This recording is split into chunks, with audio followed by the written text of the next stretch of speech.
قول لي يا صاحب السعادة، ايه هي السعادة؟ كل واحد فينا بيدور ازاي يكون سعيد ويفرح من جوه قلبه، يبتسم ويضحك. من هنا لقيت احمد خالد توفيق كتب الكلمات البسيطة التالية: كنت قد كتبت قصة قديمة على لسان راهب بوذي، أن الحكمة ذبابة زرقاء مهما حاولت أن تمسكها تفر منك، فإذا تناسيتها هبطت ببطء على ساعدك. قالت لي صديقة ظريفة: الواحد نسي شكل السعادة، مش بعيد لما تهبط على ساعده يفتكرها صرصار ويضربها بالشبشب. التعبير ده جعلني أختنق من فرط الضحك. ينطبق نفس الشيء على النماذج السيئة التي يقابلها المرء في كل صوب، حتى أنه نسي تماما أن الإنسان يمكن أن يكون شجاعا، أو على الأقل ذكيا، أو على الأقل شريفا. عدد الحمقى والأوغاد الذي يقابلهم المرء كل يوم لا نهاية له.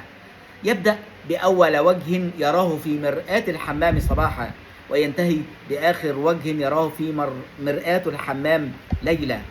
لهذا يشعر المرء بحاجة إلى أن يتذكر نموذجا إيجابيا نبيلا من وقت لآخر. أرجوكم ابحثوا عن السعادة ستجدونها، وهذا أكيد.